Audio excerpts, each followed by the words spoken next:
Hi, my name's Chuck Butler and I'm the principal composer here at Monster Tracks Original Music. I'm the guy you'll talk to about your project, and I'll be composing the music, writing the arrangement, hiring the musicians, basically guiding your project through to completion. As you can see, we're using the latest recording and MIDI equipment available. In fact, you'll find that most professional commercial composers are using a similar combination of tools. So you might be wondering if there's really any difference between one composer and another. I treat each and every project as a unique creation. That's what custom music is about. I'm mindful of the fact that this is your music I'm creating. I'm not trying to impose my own musical agenda on your production. I simply want to help you get the best and most effective music possible for your project. Ultimately, you'll have to use your ears to decide if the music I compose is right for you. You'll also want to weigh factors like experience and dependability, the ability to work under pressure and meet deadlines, and to quote an accurate price and stick to the budget. The most brilliant composer in the world doesn't do you any good if he can't meet your deadline or your budget. So the question is, why should you hire me? That's a fair question, and certainly you should check out my reel. But the following short film might give you some insight into who I am, how I got here, and why I'm doing this. Thanks very much for your time and for your interest in Monster Tracks Original Music.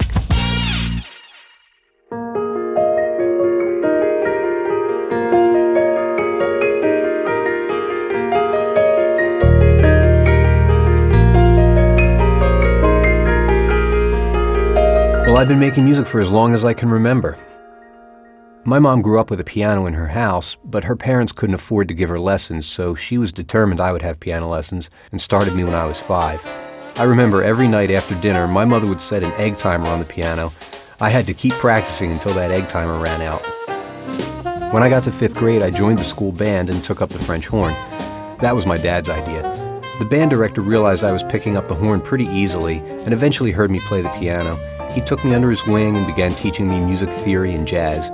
He took me on my first professional gig when I was 12, a podiatrist convention in Atlantic City. I started playing gigs with him all the time, including 2 summers in a Dixieland band at Great Adventure Amusement Park. I was also leading my own band by this point, basically the best musicians from school. We wanted to play some different stuff, so I began writing arrangements for the group, the Dominoes. We used to play Kiwanis Club meetings and neighborhood parties. The rhythm section of this group eventually became Compozr, my first rock band. We mostly covered Kiss tunes, playing school dances and basement parties for our friends.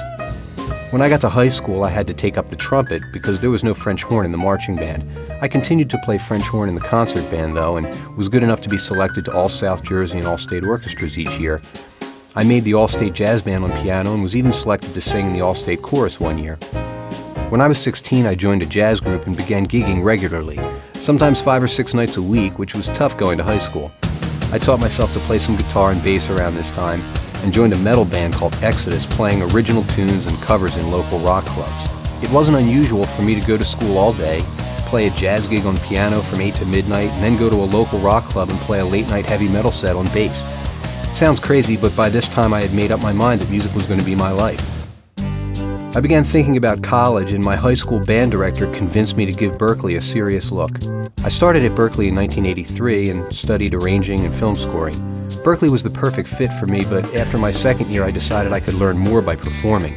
So I joined a 10-piece R&B show band and moved to Las Vegas, where I lived for a year. The Vegas experience was great, but I realized that I wanted to do something more and decided to return to Berklee to finish my degree. So I went back to Boston and finished my last year at Berklee while playing in a top 40 band. We even did a USO tour and got to go to Portugal and some other cool places. By the time I graduated from Berklee, I knew I wanted to focus on composing and studio production, so I left the band and moved back to Philadelphia to pursue a career in advertising. That's when I met Gary Moskowitz, the owner of Baker Sound Studios, and started Monster Tracks. Writing commercial music turned out to be the perfect job for me. I was able to draw on my knowledge of various styles of music, arranging, songwriting, and film scoring, and I found that I was able to communicate easily with clients and figure out how to make the right music for each assignment. I was fortunate to work with a lot of great producers and win some awards early in my career. I started Monster Tracks in 1987 and I'm still at it, so hopefully I'm doing something right. I've also been able to continue working as a pianist and conductor. I've worked with performers like Aretha Franklin, Regis Philbin, Shirley Bassey, Martin Short, and many, many others. I've performed at the Kimmel Center in Philadelphia, Lincoln Center in New York, Symphony Hall in Boston. I love doing all of it: studio work, live performance, composing. As long as it's connected to music, I feel right at home. People have asked what music means to me. It's hard to explain because music is a part of so many people's lives. They know what it means to love music, but not necessarily what it means to dedicate your life to it. To wake up every day and practice, not because anyone tells you to do it or pays you to do it, but because the effort is a reward in itself.